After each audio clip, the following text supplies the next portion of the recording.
당나라 부대의 사격 훈련소를 썼던 글쓴이에요. 지난번에 예고했듯이 2005년도 K2 두정 실탄 200발 사라진 썰 한번 풀어보도록 하겠습니다. 이 이야기는 강원도 고성 모부대의 땡땡연대 지통실에서 상황병으로 파견 나가 있는 동안 있었던 일입니다. 지극히 평범한 평일 일과 중에 군수과 담당 병사가 중얼거리면서 상황실에 들어왔습니다. 뭐라 그러나 들어보니 중얼중얼거리고 있는데 자세히 보니 얼굴도 허옇게 질린 상태였죠. 곧이어 들어온 간부들은 상황판에 보드마카로 관련된 내용들을 적기 시작했습니다. 그 내용은 즉슨 땡땡 GOP 총기 K2 이정 분실 확인. 에? K2를 어떻게 두 정이나 분실하지? 곧이어 연대장님의 사자우와 함께 지통실에 들어왔죠. 야! 군수과장 보고야!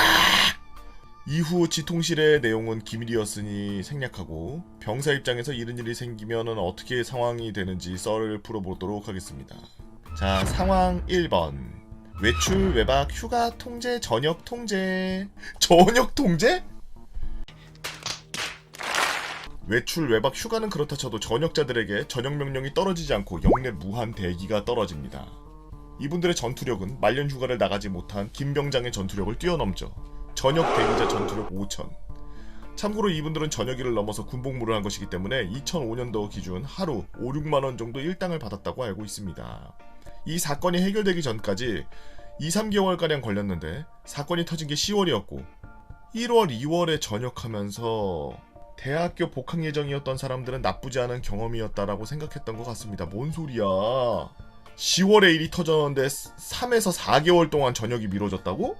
야, 난 이거 뭔 소리냐 이게? 상황 2. 건물 해체 직전까지 다 분해. 모든 짐을 연병장으로 빼고 건물 내부에 있는 텍스타일, 환기구, TV, 오디오, 침상, 벽돌까지 전부 하나하나 해체해서 내부를 살핍니다. 빼돌린 총기를 분해해서 보관할 수 있다는 생각으로 모든 건물을 콘크리트만 남기고 모조리 분해하죠. 사건 초기 이 짓을 일주일에 2-3번씩 했습니다. 총기가 사라진 건 GOP인데 왜 연대 본부까지 다 깠어야 됐나 모르겠네요. 연대 본부가 이 정도가 되면 해당 GOP는 지옥이었겠죠. 전역 대기자 전투력이 많이 되었습니다. 상황 3. 부대 전체에 흙가리를 합니다.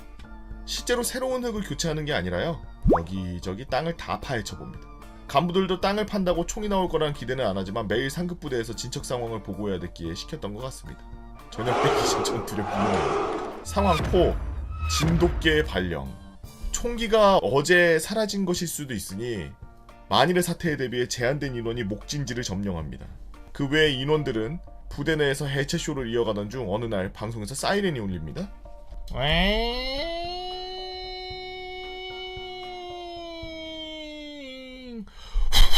전병력 단독군장으로 집합. 이상. 헐레벌떡 뛰어온 막내의 한마디에 내무실 모두는 한숨을 쉬었고 이번엔 총뿐만이 아닌 실탄 200발도 같이 사라졌다고 하더라고요. 지금 최소 인원만 모두 두고 전부 목진지 점령하랍니다. 전역 대기자 전투력이 5만이 되었습니다. 상황 5. 부대 앞 방송국 차량. 사건 발생 초기 매일 9시 뉴스에서 우리 부대 정문을 보고 있고 메인 기사가 떴죠. 어느 날 뉴스에서 부대 내 분위기가 전달되었고 이를 본 상급 부대에서 지침이 내려옵니다. 부대 내 공중전화 사용 금지. 전역 대기자들 전투력 10만. 이제 이분들은 대대장이나 연대장을 봐도 경례를 하지 않고 웬만한 간부들도 말을 걸지 못한 초샤이어인으로 변신했습니다. 상황 6. 전역한 지 3, 4년 된 간부, 병사들에게까지 전화를 걸어 연락되는지 확인. 병사들은 핸드폰 번호를 몰라 연락이 힘들었지만 전역 간부들은 어렵지 않게 연락이 되었습니다.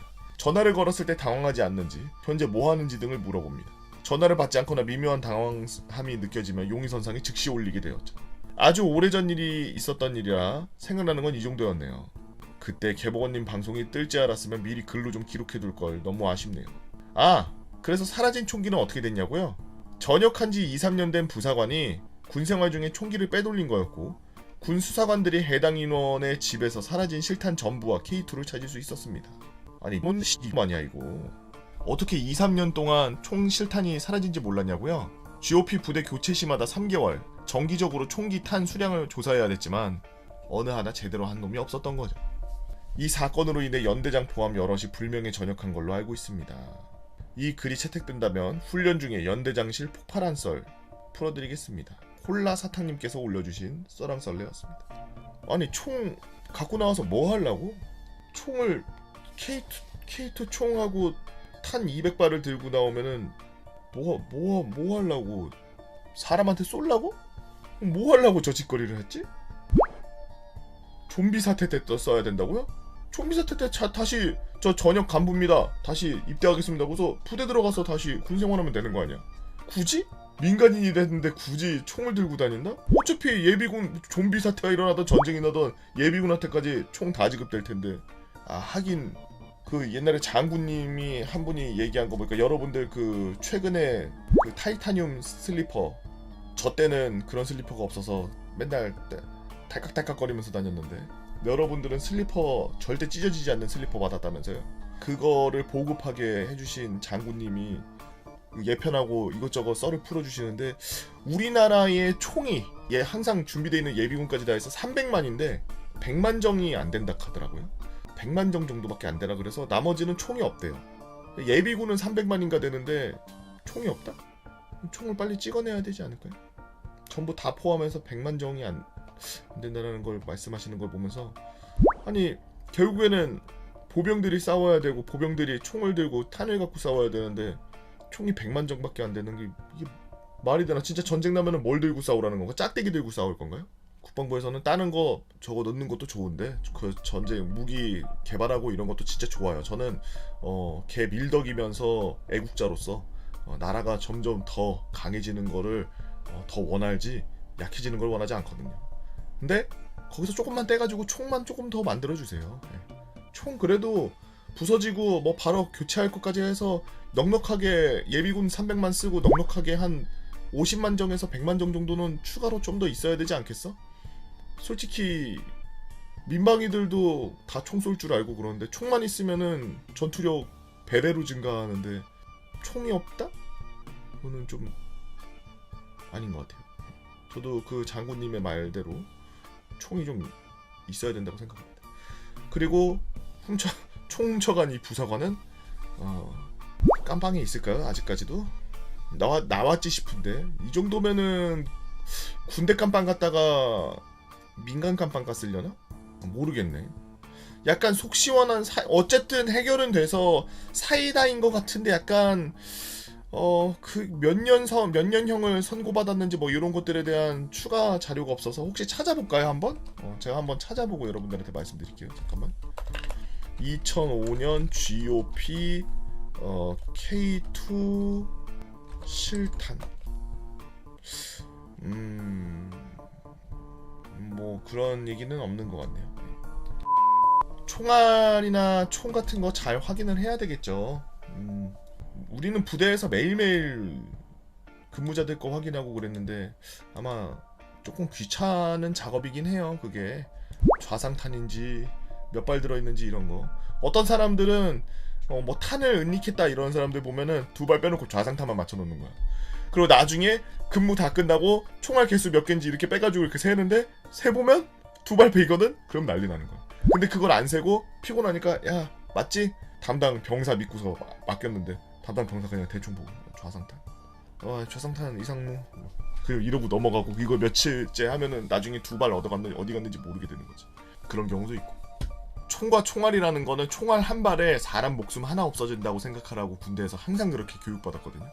그래서 한 발이라도 없어지면 안 된다. 그러면은 목숨 하나가 그냥 의미 없이 목숨 하나가 사라지는 거랑 마찬가지다. 나는 맨날 그런 교육을 받으면서 총알은 절대 잊어버리면 안 된다라고 했는데 200발이 없어지고 K2가 2정이 사라질 동안 아무것도 안 했으면은 솔직히 잘리고 옷 벗을만 하죠. 줄줄이. 200발은 좀 너무 허무맹랑해서 현실같이 안 느껴지는데 또 이런 게 또 군대의 또 사고 맛이죠. 또 2005년도면은 지금부터 17년 전이니까 한참 된 이야기이긴 합니다만은 소름이 돋네요. 그때 17년 전에 쓰고 있던 총하고 피복하고 잔구류하고 지금도 쓰고 있겠지. 수통은 50년도 것도 있고. 제 글 읽어주셔서 감사합니다. 이 일은 20년도 겨울에 전방에 있는 정보부대에서 근무하던 저와 부대원들이 겪었던 신기한 이야기들입니다. 저희 부대는 인원 편제가 28명 정도로 좀 작은 부대예요. 코로나가 겹친 이 시기에 위에 10명 정도가 전역 휴가를 나가고 5명이 휴가를 나간 상태에서 부대 안은 13명밖에 없는 상황.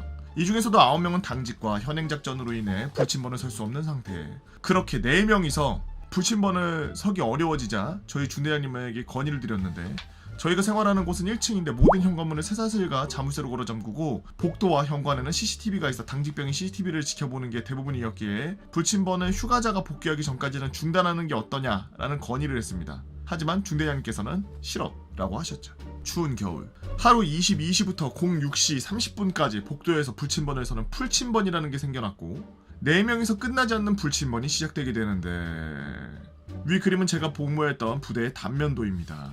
첫 번째 이야기, 180cm의 장발의 형체.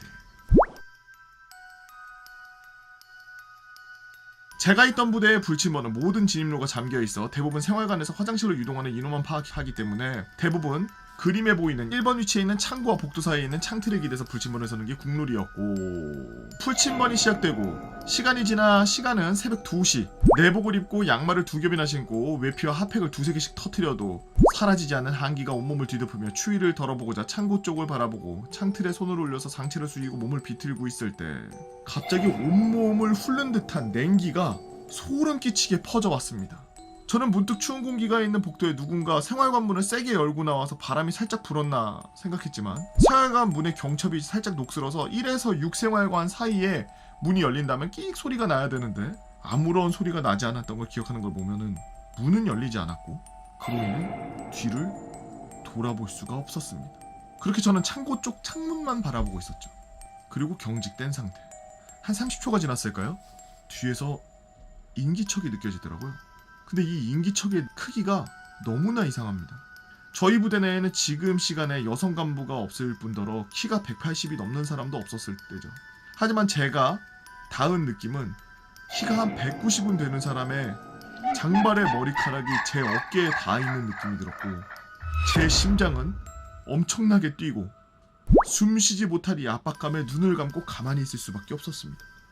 야, 겨울인데 이렇게 무서운 이야기를. 추워. 소름 돋아. 관우 아니야? 관우? 그렇게 1시간 갔던 5분이 지났을까요? 2층에서 누가 내려오는 소리가 들려오자 인기척이 슉 하고 사라지고 2층에서 당직 간부님께서 내려오셨습니다. 불침번을 잘 서는지 궁금해서 내려오신 거였죠. 그제서야 저는 심호흡을 불이 켜져 있어 밝은 중앙 계단으로 가서 6시 30분까지 버텼습니다. 그렇게 모든 인원을 깨우고도 저는 불안에 떨며 낮 11시까지 잠들지 못하다가 기절하듯이 잠들었죠. 뭐였을까? 2, 3. 보이지 않는 소화전과 전투와 세척장의 여성.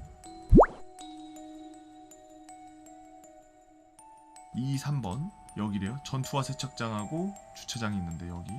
불침번을 서다 보면은 심심해서 아무거나 하기 마련이죠. 그러다 보니 전투와 세척장으로 가는 통유리를 통해 복도를 보는 것도 하나의 심심풀이가 되었습니다. 근데 이게 좀 이상해요. 밤에 달이 서서히 움직여서 복도가 보이는 각도가 조금씩 움직이긴 했지만 이 문에서는 반대쪽 좌측 현관까지 무조건 보이거든요. 근데 몇 시간도 아니고 몇 분 단위로 이 문에 비치는 소화전의 개수가 점점 달라지는 겁니다. 각도가 바뀌어서 안 보이나 싶어가지고 문을 자세히 보며 소화전의 위치를 하나씩 세는데 1번과 3번은 보이는데 2번 소화전만 안 보이는 거예요. 분명히 1번과 3번이 보이면은 2번이 중간에 있으니까 무조건 보여야 되는데요. 그렇게 중간중간 문을 바라보면서 왜 안 보이지? 이러면서 전투와 세척장에 있는 주차장이 보이는 위쪽 창문 3 위치에 뭐야 또 아우 소름 돋아. 뭐야, 어느 여자가 머리를 왼쪽으로 눕혀서 안쪽을 보고 있습니다. 소름 돋아. 현재 시간 새벽 1시, 그 누구도 돌아다닐 리 없는 막사 밖 주차장에서 안을 바라보고 있는 여성의 머리. 저는 바로 고개를 돌려서 2층으로 달려가 지통실에 있는 CCTV를 보곤 당직 시병에게 혹시 밖에 순찰하고 있는 간부님 있냐고 물어봤지만 그런 사람 없다라고 하는 걸 듣고 식은땀을 흘리며 2층과 1층 계단 사이 어딘가에서 바들바들 떨며 남은 시간을 보냈죠. 4, 5번에서 보인 어린아이의 형체. 다목적실과 1생활관 구석이네요. 생활관에 인원이 적다 보니 1생활관에 자리만 비우고 나머지 생활관에서 생활만 할 때였습니다. 불침번을 서면서 손목 시계를 보고 있던 저는 시계가 고장나 시간이 안 가고 있다는 걸 알게 되어 시간을 확인하고자 사람이 없는 1생활관 안에 있는 시계를 보려고 문을 열었죠. 시간은 12시 43분. 시간 겁나 안 가네 하면서 잠깐 물을 마시고자 다목적실로 가서 문을 열려고 하는 그때 닫혀있던 다목적실에 문이 조금 열려있는 거예요. 아무도 복도로 나온 사람이 없는데 말이죠. 뭐지? 하면서 다목적실을 살짝 열었는데 4번 위치에 어린아이의 형체가 보이는 거예요. 그걸 본 저는 너무 놀라서 문을 닫아버렸고 잘못 봤겠지? 피곤해서 잘못 봤겠지? 다시 열어봤는데 아까 본 곳에 아무것도 없어서 한숨 돌리고 있었습니다. 그렇게 시간은 지나가고 나 방금 전에 한숨 돌리고 있었습니다라고 말하면서 침 튀었는데 그 침이 이렇게 화면에 이렇게 날아가는 거 보면서 뭐 움직이는 것 같아가지고 가슴 철렁했네.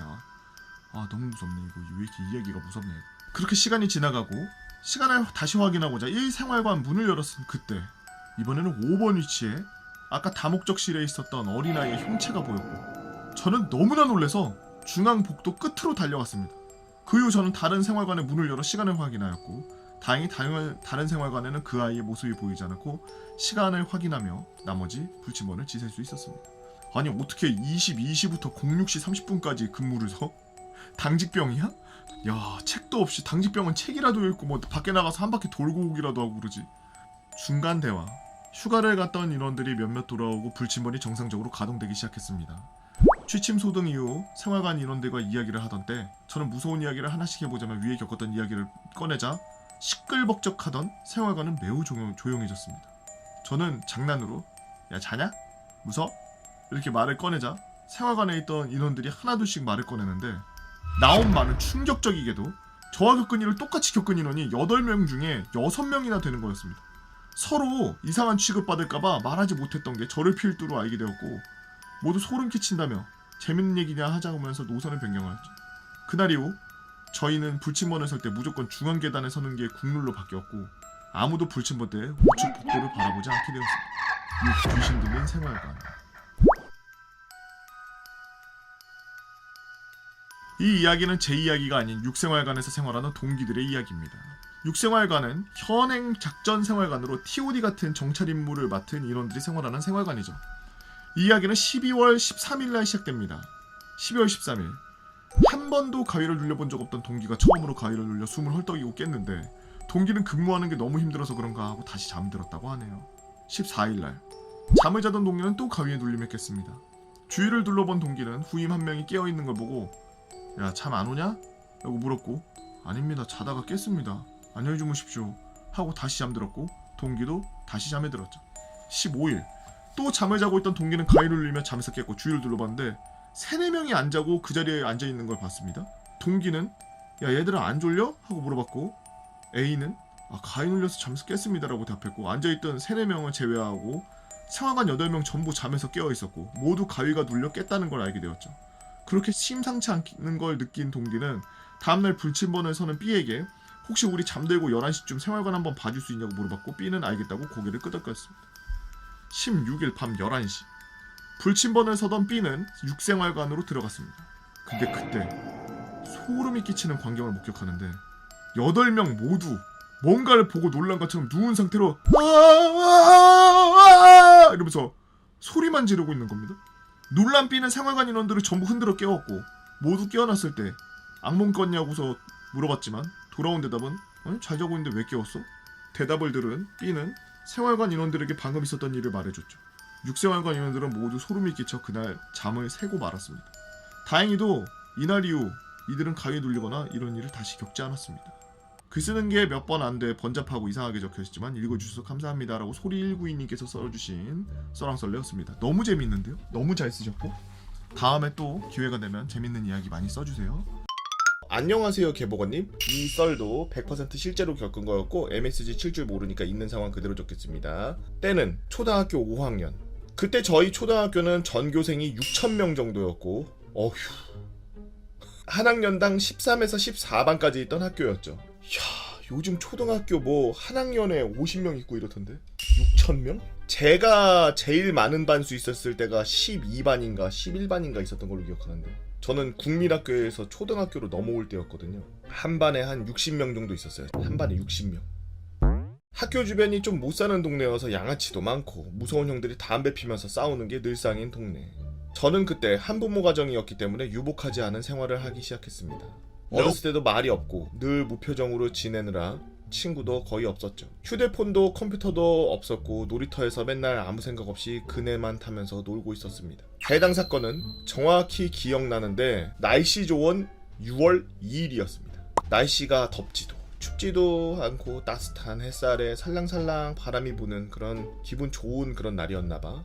늘 언제나 학교가 끝나고 집 근처 놀이터에서 그네 타고 다른 또래의 친구들이 하는 거 구경하고 가끔 달고나 할아버지가 와서 뽑기를 먹었던 그런 기억이 있네요. 그날도 어김없이 다른 또래 애들이 노는 걸 구경하고 있었고 딱지를 치고 있더라고요. 그래서 저는 그렇게 그네에서 조용히 앉아가지고 그 딱지 치는 거를 구경하고 있는데 그 노는 무리 중 하나가 저에게 시비를 걸었습니다. 야, 너는 왜 맨날 혼자 그네에 앉아있냐? 친구 없냐?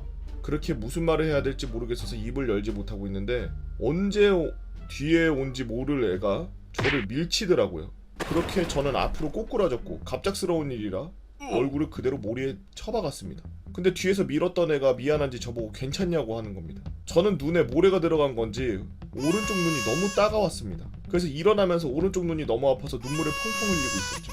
그러자 그 친구들이 제가 크게 다친 줄 알고 모두 도망을 갔고 저는 도저히 눈에서 모래가 나올 생각이 없자 집으로 돌아가서 물로 빨리 헹궈야 되겠다라고 생각했습니다. 근데 어디서 정장을 입은 20대 중후반으로 보이는 되게 예쁘다는 아니고 단정스러운 여성분이 저에게 오셔서 괜찮아? 눈에 먼지 들어왔어? 하면서 저를 달래주는 거예요. 저는 좀 부끄러워서 괜찮아요 하고서 집에 가려고 하는데 그 여성분이 본인 가방에서 안약을 꺼내주시고는 이거 눈에 넣으면 괜찮아질 거야 하고 저에게 주더라고요. 저는 감사합니다 라고 허리 숙여서 인사하고 눈물을 멈추려고 진정하려고 했는데 근데 그분은 그냥 갈 길 가시더라고요. 저는 본인의 안약을 선뜻 내어준 거에 감동도 받았고 오랜만에 느끼는 친절에 뭉클했습니다. 그래서 주신 안약을 넣으려고 하는데 뭔가 쎄한 기분 아시나요? 갑자기 온몸에서 거부 반응이 막 스파이더맨이 찌릿찌릿하는 것처럼 넣으면 안 될 것 같다, 확인해야 될 것 같다는 느낌이 막 팍팍 드는 겁니다. 그래서 혹시 몰라서 안약을 확인했는데 난생 처음 보는 단어들이 막 적혀 있는 거예요. 중국어도 아니고 영어도 아니고 그런 제품이에요. 그래서 대체 이거 뭔가 해서 냄새도 맡아봤는데 눈물을 펑펑 흘린 탓인가요? 냄새가 나질 않더라고요. 그래서 제 손에다가 엄지에 뿌려보고 검지로 비볐습니다. 처음에는 뿌릴 때 엄청 투명하고 맑더라고요. 그리고 5초 있다가 제 손가락이 붙어버렸습니다. 제 검지와 엄지가 떨어지지 않더라고요. 순간 접착제였던 거예요. 저는 그 순간 눈이 아픈 것도 까먹은 채 정말 아무 생각이 안 들었습니다. 상상하기도 싫었죠. 만약에 내가 이걸 눈에 막 부었더라면 이라는 상상조차 하기가 싫었습니다. 저 사람이 대체 무엇 때문에 나한테 이런 짓을 한 거지? 귀에서 이명소리가 나면서 귀가 미친 듯이 뜨거워졌죠. 눈앞에 시야가 흐려지면서 주변에 소리가 안 들리기 시작했습니다. 그렇게 과호흡이 오면서 쓰러졌고 어느덧 눈 떠보니 주변 어른들의 도움으로 벤치에 누워있다가 해당 사실을 어른들에게 말씀드렸고 극대노하시며 주변 어른들이 대신해서 아버지에게 전화드리고 경찰에 신고했지만 그때는 그 주변에 CCTV도 없고 다치진 않았다고 하면서 남에게 받은 물건 함부로 믿고 쓰지 않았다고 칭찬받으면서 그 일은 수사가 어떻게 되었는지 저도 모른 채 세월이 흘러갔습니다. 아버지는 그때 일하시다가 30분도 안 돼서 차 세우고 헐레벌떡 뛰어오셔서 그때도 눈물을 흘렸죠. 저는 그날 이후 거의 한 달 동안 다른 사람의 눈을 쳐다보기도 힘들었고 평소에도 말을 잘 하지 않았지만 그 뒤로 더 병적으로 말 섞는 걸 싫어하게 되었습니다. 지금은 많이 괜찮아졌지만 아직도 누군가가 뭘 줄 때는 의심하는 건 고쳐지지가 않더라고요. 어렸을 때 기억은 좋은 게 별로 없고 아직도 그때 생각하면 기분이 막 다운되네요. 정말 눈에 넣었으면 어떻게 되었을지 아직도 오금이 저립니다. 이상 어렸을 때 겪었던 공포썰 2개 다 풀었습니다. 어린 나이에 저런 일을 당하면은 참 답답하죠. 이게 어떻게 보면은 살면서 이게 겪으면은 안 될 일 중 하나인데 근데 실제로 눈에 안약 대신 저 순간 접착제를 넣은 거를 많이 봤어요. 어렸을 때부터.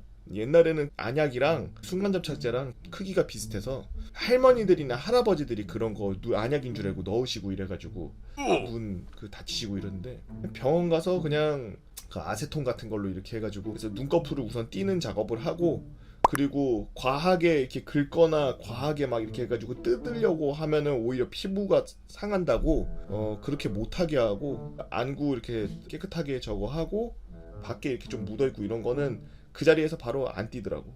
살살 천천히 띄어야 된다. 또 거기다가 또 이렇게 해가지고 아시톤 쳐발라가지고 또 이렇게 할 수는 없고 넣더라도 뭐 아주 완전 엉망진창이 되지는 않았겠지만 그래도 굉장히 큰 겁을 먹은 것 같아서 드리는 말씀이에요. 실제로 그런 케이스가 많아요. 간져서 그냥 그네 타고 놀고 있는데 왜 와가지고 시비 걸고 뒤에서 밀고 애 잡아뜨리고 그러는 거야. 나한테 걸렸으면 가만 안 두는데. 저는 옛날에 놀이터에서 제가 참 좋아하던 친구가 있었어요. 초등학교 한 2학년 때? 1학년 때? 놀이터에서 나 혼자 보통 놀고 있다가 친구들 오면은 친구들 지나가는 친구들 불러가지고 이제 한둘 3, 4, 5 모이기 시작하면 이제 그때부터 군집을 해가지고 무리를 지어서 이제 놀러 다니고 막 이랬거든. 그러니까 항상 그 놀이터가 구심점이야. 거기서 누군가가 있냐 없냐에 따라 그날 놀러 가냐 못 놀러 가냐가 결정이 돼. 저는 이제 밖에서 노는 걸 워낙 좋아해서 항상 놀이터에 있었어. 항상 학원도 안 가고 학원 아빠가 끊어주면은 다 학원 갔다 왔어 이러고서 뻥치고서 학원 가방 다 내팽개쳐놓고서 그 놀이터 가가지고 앉아있다가 친구들 오면 친구들이랑 같이 산에 올라가서 토끼 잡는다고 뻥치고서 올라가가지고 비비탄 총 쏘고 다니고 막 그랬거든. 그때는 뭐 핸드폰도 없고 삐삐도 없고 그럴 때라 친구들 만나는 게 정말 우연이었고, 약속을 한다고 치면은 이따가 4시에 여기서 보자 그러면은 저는 한 3시쯤 나가서 거기 있는데, 놀이터 하니까 기억이 나는 게 한창 또 그렇게 놀이터에서 놀고 있었어 혼자. 근데 옆에 길이 이렇게 지나가는데 그 길에 그 내가 좀 좋아하던 그 여자애가 이렇게 지나가는 거야. 내가 불렀나 걔가 왔나 하여튼 그래가지고 하여튼 옆에서 같이 이제 그네 타고 놀고 있었어. 근데 뭔가 멋있는 걸 보여주고 싶은 거야. 초등학교 때 저학년 때. 나 뭐 보여줘야 되지? 친구들이랑 맨날 그 바이킹이라 그래가지고 서로 다리 이렇게 꼰 다음에 양쪽에서, 이 원래는 이렇게 타야 되는 건데 서로 몸 비틀어가지고 이렇게 한 다음에 다리 서로 이렇게 꼬은 상태에서 뒤에서 누가 밀어주면은 막 이렇게 되는 바이킹이라는 거 있는데, 맨날 그것만 하고 놀아가지고 그네로 이거 해서 뭔가 멋있게 뭔가 보여줄 수 있는 게 뭐가 있을까 막 생각하다가 이로랑수 타야 되겠다. 봐봐! 나도 이제 막 좀 무서워. 막 90도로 넘어갈 것 같아. 여자친구한테 잘 보이려고. 샤, 봐봐! 자, 나 봐봐! 샤! 쭉! 그 변비이신 분들은 그네 타세요. 안녕하세요. 늘 라디오처럼 썰렁썰레를 듣고 있는 전역한지 이제 막 1년 좀 넘어간 애기한 예비군입니다.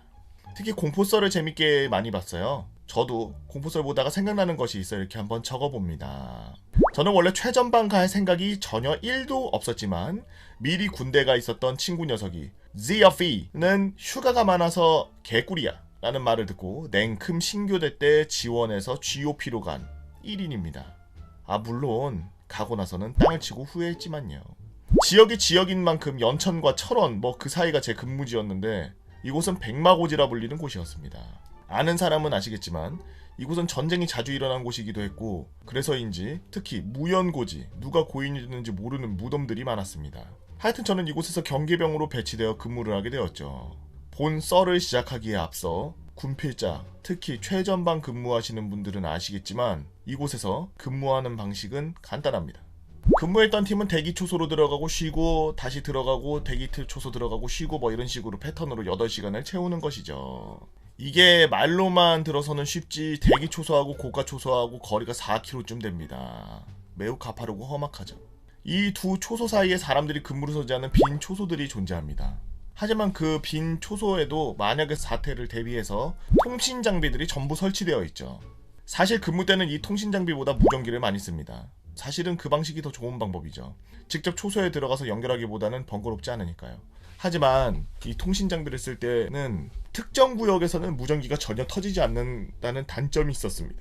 그 지역은 약간 내리막길로 올라가는 구역이었는데 사실 무전기가 안 터져도 안 이상한 곳이, 이곳이 막사와의 거리가 꽤 멀어서 안 터져도 그러려니 하고 넘어갈 수 있죠. 그리고 그 구역에는 하나의 초소가 있습니다. 그래서 본부에서 근무자들에게 연락을 취할 때는 그곳에 근무자들이 지날 때쯤에 맞춰서 본부 전화기로 그 초소에다 전화기를 겁니다. 하지만 정말 이상한 거는 이 구역을 지나면 무전기가 또 터졌다는 거예요. 그 구역보다 먼 곳인데도 불구하죠. 잠깐만. 그 구역보다 먼 곳인데도 불구하고 다른 구역으로 넘어가면은 터졌다? 이거 간첩들이 밑에다가 신호 교란기 같은 거 해놓고서 땅굴 파놓은 거 아니야? 한번 땅 조사해봐야 되겠는데 여기? 뭐 선임들과 간부들은 이 지역이 낮아서 그렇다고 하는데 전파가 방해받을 만큼 낮은 지역은 아니었습니다. 항상 이 구역을 지날 때면 무전기로 통신이 이러면서 끊기곤 했습니다. 아무튼 이런 것들이 익숙한 일병 부사수 새벽 근무 때 사건은 일어났습니다. 그날은 유독 안개가 자욱 낀 날이었죠. 저희 구역이 특성상 강을 끼고 있어서 안개가 자주 끼는데 그래서 그런지 무섭다나 그런 느낌은 받지 못했습니다. 자주 그랬으니까요. 아무튼 선임이랑 저랑 이제 근무 교대하러 가는 중 갑자기 본부에서 이런 무전이 왔습니다. 저기 땡땡 구역에 고란이 나타났으니까 쫓을 수 있도록. 땡땡 구역은 제가 말한 그 통신이 안 되는 그 구역. 그 무전을 듣고 저희들은 하이 고란이 새끼들 이러면서 서둘러 발을 옮겼죠. 발걸음을 옮기는데 안개가 점점 밀려 들어왔습니다. 바로 앞에 있는 초소도 안 보일 정도였죠. 이게 진짜 안 믿으실 수도 있는데 진짜 안개가 심하게 끼면은 당장 코앞에 있는 선임조차도 안 보입니다. 아니 뭐야, 시야가 그러면 1m도 안 나온다는 얘기야? 하지만 그때 더더욱 이상한 건 땡땡 구역으로 가는 거리가 좁아지면 좁아질수록 안개가 더욱더 심해지는 것을 느꼈습니다. 그리고 땡땡 구역에 진입하기 전에 막사에서는 고라니를 쫓고 보고하라는 막사 통신이 들어왔습니다. 뭐 그러려니 하고 가고 있는데 땡땡 초소가 조금씩 보이기 시작했습니다. 그리고 그 고라니도 보이기 시작했죠. 시야도 잘 안 보이는 상태에서 저희는 고라니를 쫓았습니다. 다행히 고라니는 후방으로 빠졌고 저희는 무전을 쳤죠. 고라니 쫓았으니 근무 투입하겠음. 하지만 정적만이 흘렀습니다. 그리고는 순간 소름이 확 돋았습니다. 왜냐하면 지직지직거리는 건 그려있는데 뒤에 자리라는 소리가 어마어마하게 뭉개져서 마치 사람이 아닌 뭔가 다른 것이 대답하는 것 같았죠. 하지만 선임은 무전기를 툭툭 치면서 아씨 또 이러네 이러고 있을 때쯤 문제 초소에서 전화기가 따르릉 울렸습니다.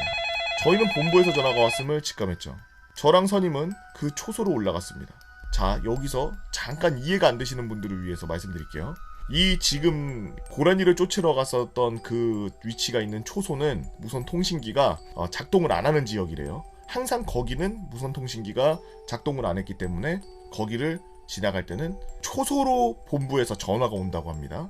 그 사람들이 지나갈 때쯤, 근무자가 지나갈 때쯤에서 지금 전화가 온 거고요. 그래서 저보고 후방을 보고 있으라고 하고 선임은 보고를 한다고 했죠. 아무튼 후방을 보면서 야 진짜 안개 엄청나네라고 생각하면서 보고 있는데 선임이 절 툭툭 치는 겁니다. 무슨 일이십니까? 아씨 빨리 내려가 빨리 갑자기 엄청 빨리 뛰어내려가더니 근무교대하는 곳으로 막 미친듯이 뛰어가는 겁니다. 뭐야 무슨 일이 하면서 낑낑대면서 따라갔죠. 그렇게 근무교대를 하고 선임은 본부에 고라니를 쫓았다고 한참 아무 말이 없었습니다. 이젠 제가 너무 궁금해서 결국 물어봤죠. 아니 땡땡 상병님 왜 그렇게 뛰십니까? 그리고 곧이어 답변이 왔습니다. 야 초소에 있는 전화기 들었거든? 근데 그냥 아무 소리가 안 나는 거야. 근데 그거 알지? 연결이 끊긴 게 아니라 그냥 아무 말이 없는 거.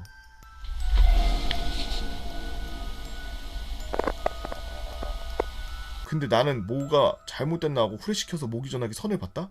근데 모기 전화기에 선이 연결이 안 돼 있었어. 야 뭐냐 진짜 나 이런 거 처음 겪어보는데.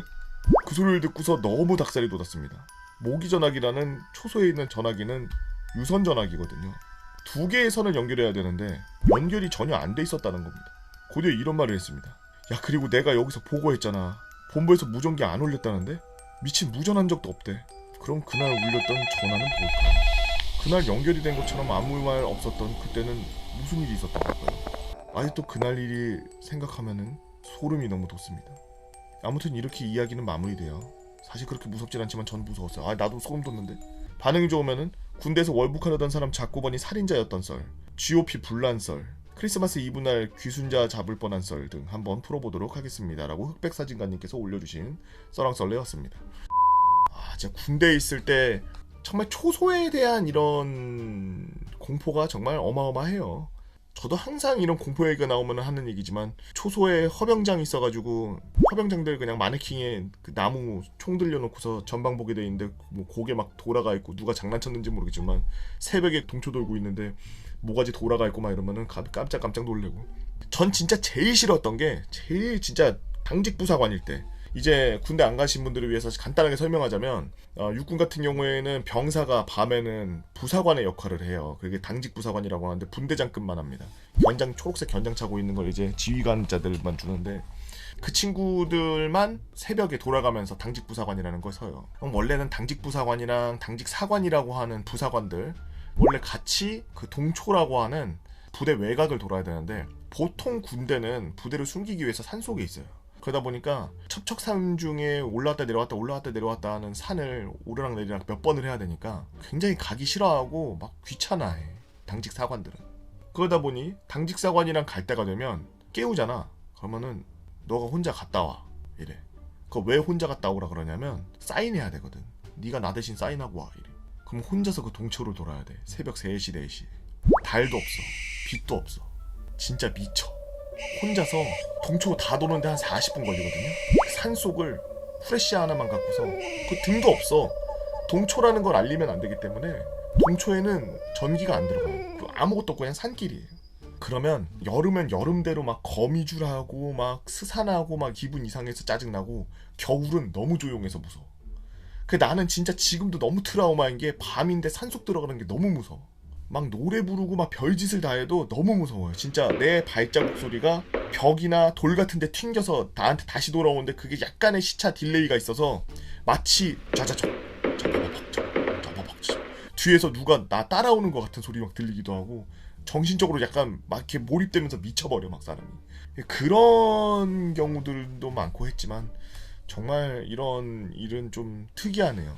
제가 봤을 때는 지금 이분이 군대 전역한 지 얼마 안 됐으니까 국방부에다가 뭐 이렇게 민원 넣고 이러는 데다가, 아니면 사단장님한테 거기 밑에를 한번 지하를 조사해 봐야 된다고 저는 한번 건의드리고 싶습니다. 북한 애들이 땅굴 파놓고서 자기들끼리 무전하고 이러는 통신이 그날 그 위치를 지나가면서 마치 옛날에 우리 어렸을 때 무선 전화기 갖고 전화하다 보면은 가끔 가다가 옆집 뭐 옆집 전화하고 있는 소리 그냥 들릴 때가 있거든. 그냥 전화기 들고서 전화하려고 그랬는데 전화기에서 막 말소리 나오고 막 이런 경우 막 있잖아요. 땅 파라는 게 아니라 땅굴 조사단이나 이런 사람들을 보내서 그 부위에 있는 땅 속을 한번 점검을 해봐야 되지 않나. 거기 초속 선 단선을 해놓은 것도 저 간첩놈들이 해놨을 수도 있어요. 저 북한 놈들이. 진짜로. 흑백사진가님은 제 말 진짜 까먹지 말고, 정말 귀찮으시겠지만 사단장님이나 아니면 군단장님한테 이메일 하나 써야 됩니다. 진짜로. 그렇게 해서 나라를 지키는데 마지막으로 또 힘을 내셨으면 좋겠네요. 여유로운 일요일 아침, 여느 일요일과 다르게 일찍 잠에서 깬 저는 이유 없는 찝찝함에 활동복이 아닌 전투복을 입었습니다. 육군병장 김병장의 촉은 어김없이 정확했습니다. 불침번에 다급한 소리가 있었죠.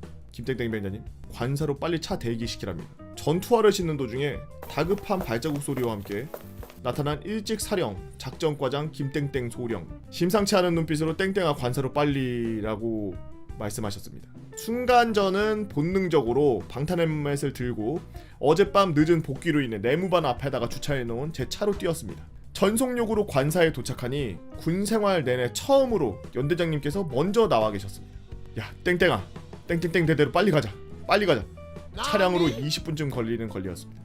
이동 중에 아무 말씀이 없이 생각에 잠기시길래 잠시 틈이나 순간 뒤쪽에 무전기를 2대 다 개방을 했죠. 아시는 분들은 아시겠지만 제 차에는 무전기가 2대 달려 있습니다.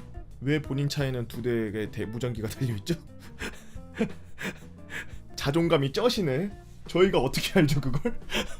혹시 아시는 분 계시면 댓글 달아주십시오. 무전기에서 흘러나오는 내용은 가히 충격적이었습니다. 다급한 목소리로 현재 상황, 실탄 발사, 배치 중, 저격수 배치, 저격 준비 끝, 조준 완료 등 사단망이라서 이 말 저 말이 막 섞여서 막 무전기로 들려오고 있었습니다. 전 최고 속도로 악셀레이터를 밟았습니다. 도착하니 헌병들이 쫙 깔려 있었고 저격수가 배치되어서 조준하고 있었죠. 잠시 보고받던 연대장님이 다시 탑승하시더니 야 올라가자! 라고 말씀하셔서 줄리에서는 만료도 했지만 단호하신 연대장님의 명령에 따라 저는 차를 위병소로 지나 오르막으로 진입했습니다. 100m쯤 이동 중 제 차 앞에 빠힝 하는 엄청 큰 소리가 났습니다. 네 맞습니다. 나중에 확인하니 라지에이터 부근에 총을 한 방 맞았더라고요. 제 직속상관의 안전을 위해서 후진기어로 전속력 후진하면서 운전석이 연대장님을 가릴 수 있는 각도로 만들었습니다. 위병소로 내려오자마자 거의 동시에 무전에서 상황 완료, 적 제압 소식이 막 전해지는데, 대대 상황실로 차를 타고 올라갔을 때 범인을 상황실에 앞에 무릎 꿇려 놓았었는데 총 개머리판에 맞아서 그렇다더군요. 사건의 전모는 며칠 전 소집 해제됐던 방위병이 약 먹고 술 먹고 만취한 상태에서 방위 근무 당시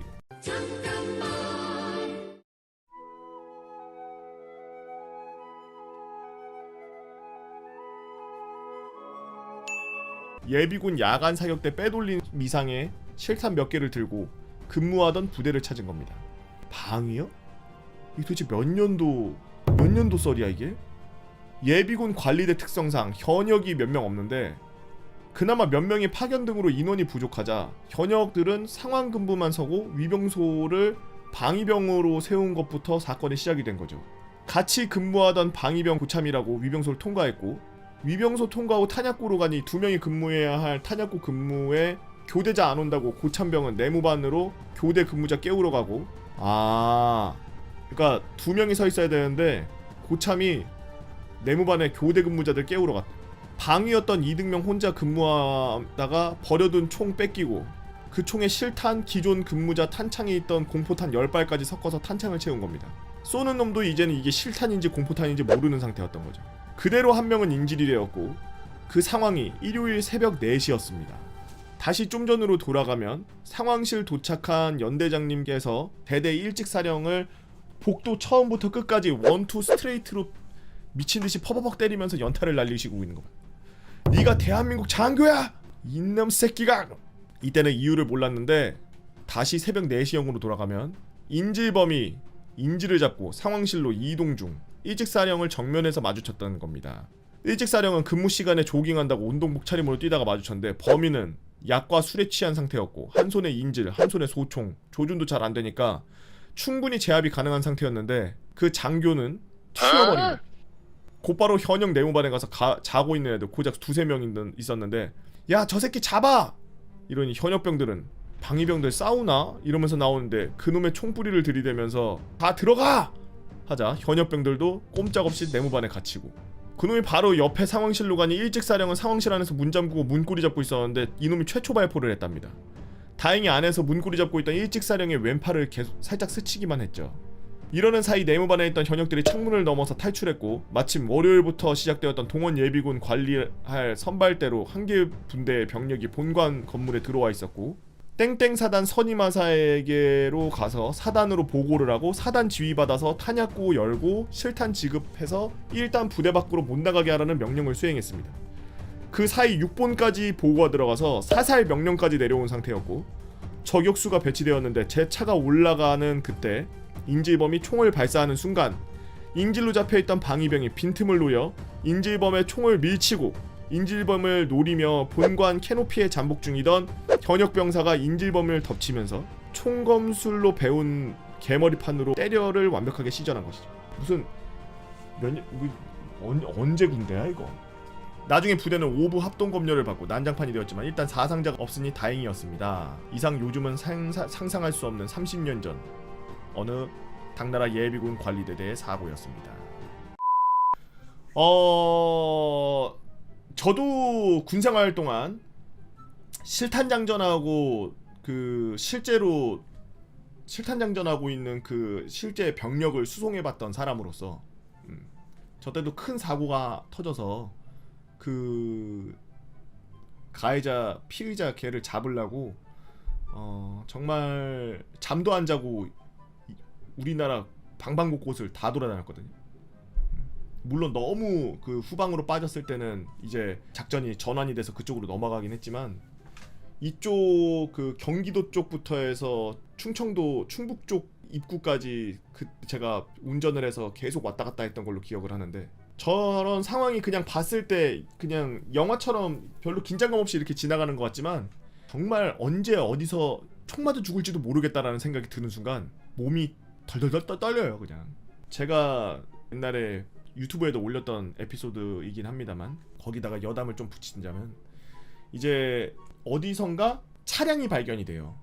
차가 하나 발견됐는데 차가 다리 밑에서 불탄 상태로 발견이 돼요. 근데 그 불탄 상태의 차를 주위에 계시는 농민분들이 신고를 하셔서 가봤더니 경찰들이 가봤더니 그 차가 범죄를 일으킨 그 차였던 거야. 증거를 은폐하려고 불 지른 거야. 어디 시골 다리 밑에서. 그래서 거기에 그 새끼가 있다 라는 소식이 그냥 정말 그 경찰한테 그게 들어가고 그게 군대 쪽으로 정보가 들어오자마자 자고 있다가 일어나서 달려서 갔거든요. 특전사 인원들을 태우고 다녔어요. 그때 당시에. 가가지고 이제 얘가 총 들고서 어디서 기도비닉하고서 산 같은 데에서 지금 숨어서 우리를 보고 있을 가능성도 있고, 소총으로 무장하고 실탄들을 다 갖고 있기 때문에 우리한테 직접 발사할 수도 있다. 전투병력을 제외하고 지원병력은 알아서 기도비닉을 잘 지키고 은폐하고 있어라, 은원폐를 하고 있어라 라는 지시가 내려왔어요. 그래서 차에서 대기하면은 타겟이 될까봐 그 옆에 논두렁 있는데 쪽, 이렇게 아래쪽 사면 쪽 거기 있는데 거기서 이렇게 누워가지고 주위 계속 살피고 있었던 그런 때가 기억이 나네. 그 되게 긴장돼요.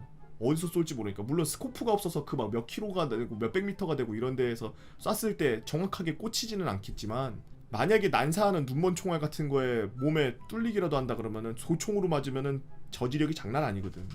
몸 다 망가지지. 그래서 그때 당시에 덜덜덜덜 떨던 때가 생각나네. 근데 그 특전사분들은 정말 되게 용감해. 그냥 총 뒤로 둘러매고, 실탄 장전돼 있는데 총 그냥 뒤로 개머리판 접어서 둘러매고, 그러고서 바닥에다가 꼬쟁이, 그 탐침봉이라고 해서 꼬쟁이로 갔다가 여기다가 혹시 총 숨겨놨을 수도 있으니까 찾아야 된다고 그 불탄 차 근처 몇 킬로미터에 있는 논밭을 다 뒤지는 거야. 다 꽂고 다녀. 거기서 하루 정도 있었어요. 하루 종일 그러고 있었어. 그 많은 그 특수부대, 그 특전사 그리고 특공대 인원들이 거기서 상주하면서 계속, 결국 거기서 못 찾았죠. 나중에 저 멀리 가서 다른 데다가 어디 은닉해놓고서 자수했다고 들었는데 깜빵에서 아직도 있나 나왔나 모르겠습니다. 여튼 루이 아빠님께서 올려주신 아주 우리 세대에서는 들어보지도 못하고 알지도 못했던 30년 전 군대의 썰이었습니다. 안녕하세요 개봉님. 한동안 바빠서 개봉님 썰랑썰레를 못 보고 있다가 왜 못 봐? 어떻게 시간이 나서 시간 내서 보세요. 다시 글 적어봅니다. 글도 자주 쓰시고요. 원래 또 다른 군대 썰을 풀어볼까 했는데 슬슬 이제 날도 좀 더워지는 것 같고 하니 이번에는 아버지에게 들은, 아버지께서 경험했던 소름 끼치는 경험담 하나 풀어드릴까 합니다. 저희 아버지는 태권도장을 운영하고 계세요. 도장 일을 오래 하시다 보니 이사를 해도 같이 이사를 하지는 못하고 가족들과 떨어져서 태권도장 근처에 숙소를 하나 얻어서 주말에만 집에 돌아오는 기러기 아버지셨습니다. 아버지는 도장이 끝나면 곧잘 아버지 밑에 사번님들과 술을 한 잔씩 하시곤 했는데, 문제의 그날 아버지께서는 그의 숙소에서 사범들과 함께 술을 드시고 계셨습니다. 다음날에도 아침 일찍 촬영 운행 같은 게 있으셔서 많이는 못 드시고 둘이서 소주 한 병 정도 드셨다고 해요. 그런데 그날따라 날씨도 꿀꿀하고 어딘가 음산하고 기분 나쁜 그런 날이었다고 합니다. 하늘을 보면 이게 노을인지 보라색인지 빨간색도 아닌 애매한 이상한 자줏빛 색깔이었고, 그날따라 이상하게 구름이 엄청 많았다고 하더라고요. 먹구름도 아닌 뭉게구름이 하늘에 빼곡하게 솜잎을 마냥 채워놓았었다고요. 이런 식으로요. 와, 거의 완전 아포칼립스인데? 망한 거 아니야 이거? 대충 이런 느낌이었다고 합니다. 사진은 이쁜데 정말 음산한 자주색이었대요. 거실에서 그 자줏빛 하늘을 보면서 술을 드시다가 그 하늘이 너무 기분이 나빠서 한 10시쯤 거실에 이불을 깔고 잠자리에 들었습니다. 그때까지도 하늘은 조금 어두워졌을 뿐 자줏빛이었는데 한 30분 정도 지났을까요? 잠이 들랑말랑 들랑말랑 뒤척이면서 얼른 잠에 들려고 하고 노력을 하고 있는데, 마을 저 멀리서 어딘가 하는 그 돼지 멱다는 소리 같기도 하고 여자 비명 소리 같기도 한 게 저 멀리서 들려서 누가 한밤중에 취해서 소리 지르나 하고 있는데, 그 소리가 몇 분 동안 끊이지 않고 계속 들려왔단 말이야. 사람 비명 소리라면 숨이 차서 한 번은 끊어질 만한데 한 번도 안 끊어지고 오히려 그 소리가 더 커지면서 고막을 때렸다고 하네요. 이거 악몽꾸나 보다. 아유, 가위 눌렸나? 하고 소리를 무시하고 자려고 노력하는데 이 소리 때문에 신경이 점점 날카로워진 건지 소리가 점점 커져서 거실 전체를 다 울리는 것 같았습니다. 거기에 더해서 자동차 경보가 삑삑 우는 소리가 어디선가 들리고 개가 캉캉망망망망 짖는 소리까지 섞여서 들렸죠. 저 비명 소리가 너무 시끄러워서 개가 짖나 소리에 경보도 울리나 하고 생각하면서 거의 30분을 그 소리를 듣고 있었는데, 가위에 눌렸건 악몽이건 얼른 빨리 끝나기를 기다렸지만 몇십 분째 이어지는 그 소리에 짜증이 나서 이 뭔 소리야 이러고서 확인이라도 하자라는 생각에 이불을 걷어차고서 일어나서 소리가 들려오는 베란다로 나가가지고 확인하려고 문을 으르륵 하고 열었는데, 그 순간 모든 게 꿈이었다는 듯 소리가 또 끊겼습니다. 그 귀가 찢어질 듯한 비명소리와 함께 들리던 자동차 경보음 소리와 개 짖는 소리까지 창문을 여는 순간 싹 사라져서 아무 소리도 없이 조용해졌죠. 아버지는 얼이 빠진 상태로 꿉꿉한 자주색 하늘을 멍하니 쳐다보고 계셨습니다. 아이고, 헛것을 들었나? 피곤해서 그런가? 아유, 취해서 이게 잠결에 꿈꿨나 보다. 그래서 다시 거실에 와서 이불을 덮는데 옆에 같이 자던 사범님께서 관장님도 그 소리 들으신 겁니까? 하고 이야기하더랍니다. 그 비명 소리를 옆에 있던 사범님도 처음부터 끝까지 같이 들으면서 아버지랑 똑같이 꿈이겠지, 가위 눌렸나 보다 하면서 버티고 있었다고 하더라고요. 참다 못해 아버지가 창문을 열러가는 걸 누워서 지켜봤다고요. 두 분은 더 이상 아무 말도 하지 않고 애써 기분 나쁜 기분을 무시하며 어떻게든 잠에 청했다고 하네요. 그리고 다음날 아침 엘리베이터에 내려가면서 만난 어느 아저씨에게 아유, 어제 밤에 진짜 비명소리 시끄럽지 않았어요? 하고 넌지시 물어봤더니 아저씨가 난 그런 거 들은 거 없는데? 라고 하셨다고 합니다. 거실에 울릴 정도로 귀가 찢어질 정도의 소리가 온 마을 사람들이 다 듣고도 남을 정도의 소리였는데 그 소리를 다른 사람들은 아무도 듣지 못한 거였죠. 그날 아버지와 사범님이 동시에 들은 그 길고 커다란 비명소리는 도대체 무슨 소리였을까요? 긴 글 읽어주셔서 감사합니다. 다음 이야기는 군대에서 본 귀신 이야기, 귀신이랑 밤새 게임한 얘기, 예전 살던 집에서 경험한 심령현상, 지금까지 경험한 자각몽, 가위썰 등 한번 풀어볼까 합니다. 라고 유정란님께서 올려주신 썰렁썰리였습니다. 저도 초등학교 때 이런 걸 경험한 적이 있는데 초등학교 한 3학년? 자고 있는데 분명 저는 잠든 게 아니었거든요. 잠이 들지도 않았는데 뭐가 밖에서 막 이래요. 이게 차 엔진 소리가 아니라 그게 엄청 큰 무슨 만약에 그게 엔진 소리라면 집만한 엔진이 울리는 것 같은 그런 소리가 들리는데 진동 소리 때문에 창문이 그때 옛날 집이 그 3층짜리 빌라였거든요. 창문 샤시가 지금처럼 이렇게 플라스틱 같은 걸로 돼 있어서 탁탁탁탁탁 잘 닫히는 게 아니라 그 철로 만든 그런 창문 있죠. 갈색으로 돼 있는 거, 그 나무로 돼 있는 거 말고 쇠 철로 돼 있는데 진한 갈색으로 돼 있는 그런 옛날 창문이었는데 그게 막 탁탁탁탁탁 하고 튈 정도로 진동이 어마어마해요. 막 이래. 그래서 이게 무슨 소리야 이게 도대체. 거기서 눈을 딱 떴어. 우리 집이 그 1층 빌라 1층이었어. 그러니까 밖에서 들어오는 빛이 머리맡에 창문이 있었는데 빛이 이 천장 있는 데하고 저 벽으로 막 산란되는데 이게 만약에 자동차 같은 게 헤드라이트로 이렇게 지나가는 거거나 아니면 비추고 있으면은 그냥 거의 멈춰 있거나 아니면은 이렇게 바퀴가 도는 그 속도에 따라서 이렇게 돌아갈 거 아니야. 빛이 이러고 막 왔다가 톡톡톡톡톡 막 이러는 거야. 벽에 너무 밝아. 그리고 이게 무슨 우리 집에다가 쌍라이트 양쪽으로 켜서 그냥 벽 비추고 있는 것 같아.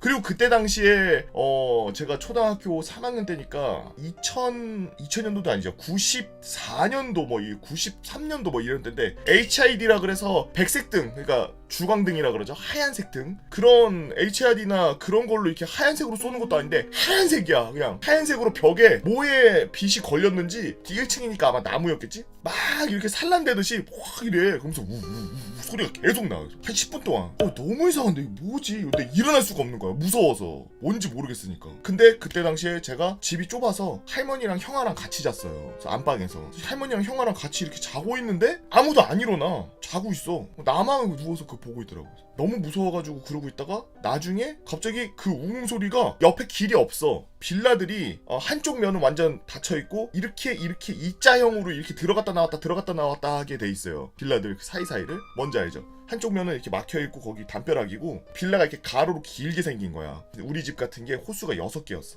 입구가 3개고 그리고 주차하러 들어오려면 쭉 들어왔다가 빠질 때는 후진으로 빼서 나가야 되는 그런 구조로 돼 있는 아파트인데, 아니 아파트가 아니라 빌라인데 만약에 자동차나 오토바이나 그런 거면 뒤로 가야 될 거 아니야. 나가려면 소리가 하고 있었는데 내 오른쪽 위에가 담벼락이었는데 그 소리가 오른쪽 위로 이동하더라. 천천히. 그러면서 없어졌어. 빛도 없어지고. 이게 꿈인가 싶어서 일어나서 봤는데 꿈이 아니야. 그 상황과 그 시간이 완전 동일하게 나랑 같이 굴러가고 있던 거야. 내가 눈을 갑자기 뜨면서 이어진 게 아니라 옆에 있던 형 자고 있는 모습이나 할머니 자고 있는 모습도 그대로고 다 똑같아. 나도 약간 그런 이상한 경험을 한번 한 적이 있어요. 초등학교 2학년 3학년 그때.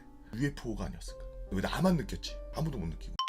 안녕하세요. 저번에 새벽 경기 근무 중에 선임이 목격한 귀신을 이후에 나도 똑같이 본 썰을 올리고 유튜브 채택되면서 다른 썰도 푼다고 했지만 이 이야기는 그냥 풀고 싶어서 올려봅니다. 때는 상말이었어요. 당직 근무를 하사받고 지옥 같은 경기 근무에서 탈출하여 매우 기분 좋게 군 생활을 하던 시기. 뭐 다들 아시겠지만 모르는 사람들도 있을 수 있으니 당직 근무에 대해서 간단히 설명드리자면, 다른 인원들은 취침할 때 밤을 새면서 야간의 부대 내나 야간 업무나 순찰, 긴급 상황 시 조치 등 새벽에 잠을 자지 않고 일을 하는 근무입니다. 아무튼 몇 개월 짧은 기간 동안 당직 근무를 서며 여러 소름 돋는 일이 있었는데 한번 에피소드 몇 개 풀어보도록 하겠습니다. 첫 번째, 창밖의 실루엣. 이때도 이전 썰에서 1년 정도 지난 시기라 한창 더울 시기였지만 행정반에서 불어오는 시원한 에어컨 바람 맞으면서 한 손에 에너지 드링크를 들고 마시며 편안하게 당직 근무를 서고 있었습니다. 잠시 저희 막사 구조를 설명드릴게요. 오른쪽 끝에 계단이 있고 그 옆에 화장실 그리고 부대시설, 맞은편에는 행정반 중대장실, 그리고 옆에는 생활관, 그리고 복도가 끝나는 곳이고 생활관 옆에는, 그리고 반대로 행정반이나 계단 쪽으로 쭉 가면 다른 중대. 이런 식으로 행정반이 있고 복도 끝 벽에 창문이 있었습니다. 보통은 이렇게 복도 끝에 창문 대신 문 있지 않나? 그리고 창문 밖에는 바로 마주보게 가로등이 있었어요. 저희 중대가 2층이구나. 가로등의 전구와 높이가 딱 맞아서 밤에 보면 창문이 주황빛으로 물들어 있었습니다. 아무튼 창밖에 풀벌레 소리와 개구리 소리만 들려오던 깊은 새벽 근무. 출출해서 생활관에서 컵라면이라도 꺼내 오려고 복도를 걷고 있었습니다. 그러다가 전방에 주황색이 물든 창문을 쳐다봤는데, 자, 행정반에서 나와서 생활관으로 가서 여기서 생활관에서 라면 가지러 가고 이쪽으로 걸어가고 있는 상황인데, 복도 끝에 여기 창문에 밖에 주황색의 불이 들어오고 있는 상황이에요. 오우, 뭐야? 오우, 2층인데? 이런 식으로 사람 머리 같은 검은 그림자가 올라와 있는 겁니다. 순간적으로 너무 놀라서 모두가 잠든 새벽에 비명을 하고 지를 뻔했지만 가까스로 참아내고 창문을 열어볼까 했지만 너무나 겁이 나서 도저히 열어보지를 못하겠는 겁니다. 하지만 이게 귀신이면 다행이지 오히려 사람이면 정말 큰일 나는 거라 안 열어볼 수도 없어서 멘탈을 부여잡고 열어보았죠. 아, 이게 창문이 약간 뿌연가 보네요. 투명한 창문이었으면 이게 그냥 보였을 텐데, 피사체가, 그죠? 그런데 진짜 이렇게 쳐다보고 있는 매와 눈을 딱 마주쳤습니다. 나보다 잘생겼는데? 이 지금 썰랑썰레 듣는 사람 중에 이 매보다 잘생긴 사람 흔치 않을 듯? 이러고 10초 정도 서로가 서로를 바라보며 뭐요? 라는 눈빛으로 저를 뚫어지게 쳐다보면 도망도 안 가더라고요. 실외기 위에 서 있는 거였구나. 그래서 그냥 창문 닫고 생활관에서 컵라면 꺼내 맛있게 먹었습니다. 두 번째 이야기, 바닥을 기는 소름 돋는 그것. 이날도 신나게 당직을 서고 있었죠. 잠시 당직 사령님이 뭐 좀 시키셔서 한창 업무를 보고 있었는데 복도에서 뭐 이상한 소리가 들리는 거예요. 저희 막사 복도가 대리석 같은 걸로 되어 있는데 그 대리석 바닥을 손톱으로 끝에를 빠르게 툭 치는 소리가 났습니다. 이때가 고요한 새벽이었던 터라 소리는 작았지만 아주 선명하게 들렸죠. 뭔 소리야? 하고 손전등을 하고 복도를 살폈지만 아무것도 보이지 않았죠. 그런데 정수기 쪽 구석 바닥에서 소리가 들리는 거예요. 그래서 그쪽으로 손전등을 휙 하고 비춰보았습니다. 여러분들, 지금 본인의 검지와 중지 손가락을 합쳐보세요. 그리고 그 두 손가락의 크기를 기억해 주십시오. 아, 이렇게 딱 여러분들 그 검지와 중지를 합친 것만한 거대 바퀴벌레가 미칠 듯한 속도로 튀어나와서 복도를 기어다니기 시작했는데, 저는 너무 놀라 비명을 지를 뻔했지만 또 가까스로 비명을 참아냈고, 이 미친 바퀴벌레가 불이 환하게 켜진 행정반 속으로 썩 하고 들어가는 겁니다. 아니, 분명히 바퀴벌레는 빛을 싫어하는 걸로 알고 있는데 행정반 안으로 들어가니 너무 당황스러웠고, 군대에서는 사회 이치 말고도 과학 상식마저 통하지 않는다는 것을 상말에서야 깨달았죠. 아무튼 휴지를 꺼내들어 바퀴벌레와 백병전을 벌였지만 바퀴벌레는 비웃기라도 하는데 엄청난 스피드와 주변의 지형지묘를 이용해 요리조리 피해 다녔습니다. 그렇게 이리저리 제 손을 피하던 바퀴벌레는 중대장실 문틈 사이로 쏙 들어갔죠. 저는 더 이상 잡을 수 없어서 근무를 계속 섰고, 이후 당직 근무를 마치고 중대장님께 보고할 때 별다른 소리는 하지 않고 그대로 호침에 들어갔습니다. 별일 없었겠죠. 세 번째 이야기, 가위에 눌린 나를 더듬던 그거. 사실 앞에 두 썰은 그냥 이 썰을 위한 에피타이저였습니다. 이게 전에 썼던 무기고 귀신썰보다 훨씬 더 소름 돋았던 썰 중 하나예요. 이날은 우리 중대로 엄청난 헬 작업이 떨어졌습니다. 오전, 오후를 다 소비해도 끝날까 말까 한 일이라 오전부터 너무나 바빴죠. 그렇게 오전에 빡세게 작업을 하고 점심 먹고 잠시 숨을 돌린 뒤 다시 오후에 작업을 하러 나갔습니다. 하지만 저는 이날 당직이라 간부님께 당직 들어간다고 말씀드리고 중간에 작업하에서 도망쳐서 나올 수 있었죠. 그렇게 피곤에 찌든 상태로 업무를 보기 시작했습니다. 시간이 흘러 저녁 점호를 마치고 본격적인 당직 근무가 시작되었는데 이날 아침부터 너무 피곤한 작업을 했던 탓인지 커피와 에너지 드링크가 도저히 잠을 이길 수가 없었죠. 그렇게 저는 시간을 보고 1시부터 1시 반까지 30분 정도 쪽잠이라도 자야지라는 생각에 여차여차 쪽잠을 자기 시작했습니다. 당직 서다가 쪽잠 자보신 분들은 아시겠지만 단순히 자는 게 아니라 밖에 무슨 작은 소리라도 들리면 바로 깰 수 있는 렘수면보다 더 얕은 렘수면 상태로 잠을 자야 합니다. 렘수면은 깊은 거 아닌가요? 그렇게 쪽잠을 자는데 갑자기 순간 정신이 쫙 맑아지는 느낌이 들더라고요. 눈은 감겨 있었고 몸은 움직이지 않았습니다. 평소에도 아주 가끔씩 가위도 눌리기 때문에 아 가위 눌리는구나 라고 생각하고 가위에서 벗어나려고 몸부림을 쳐봤지만 그날따라 이상하게 벗어나지지 않더라고요. 그렇게 계속 몸부림을 치는데 갑자기 등 뒤에 인기척이 느껴졌습니다. 당직사령님인가? 아 자대 걸려지 큰일 났네 라고 생각하면서 계속 몸부림을 치는데 갑자기 저를 등 뒤에서 감싸 안듯이 덮는 거예요. 혹시 다른 곳을 보고 있을 때 친구가 야 하고 부르면서 어깨를 살짝 주무르는 잡는 그런 느낌? 그 느낌 그대로 엄청난 속도로 제 몸 구석구석을 미친듯이 더듬거리기 시작했습니다. 그 순간 너무 소름이 끼쳐서 저는 가위에 눌린 채 아무 저항도 못하고 공포에 떨 수밖에 없었고 그 존재가 미친듯이 하던 거를 멈추고 돌아가주길 바랐죠. 그렇게 한참을 더듬거리다가 멈추더니 이내 저도 가위에 풀릴 수 있었습니다. 저는 가위에서 풀리자마자 바로 뒤를 돌아봤지만 당연히 아무도 없었고 복도로 나가봤지만 역시 아무도 없었습니다. 혹시 당직사령님인가 해서 지통실로 내려갔지만 당직사령님은 자고 있었습니다. 그래서 부관 후임에게 다가가서 조용히 지통실 상황을 물어봤죠. 야 혹시 당직사령님 밖에 나오신 적 있어? 아닙니다. 아까부터 저렇게 졸고 계십니다. 그래? 알았어. 혹시 무슨 일 있으십니까? 아니 그냥 한번 물어봤어. 그렇게 다시 행정반으로 돌아와서 그게 뭐였을까 하고 머릿속으로 생각하고 공포로 인해 잠도 확 달아나서 당직 근무가 끝날 때까지 공포에 떨었습니다.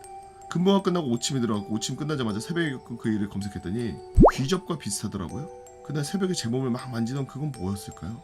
이 썰이 유튜브에 올라간다면 야간 훈련 나가서 귀신 본설, 군생활을 괴롭게 만든 버러지 악질 선임, 사육 도중에 사로를 질주하는 레전드 병사, 폐왕색 패기가 쓰는 레전드 핵패급 동기썰 한번 써보도록 하겠습니다 라고 에스파인턴님께서 올려주신 썰렁설레였습니다.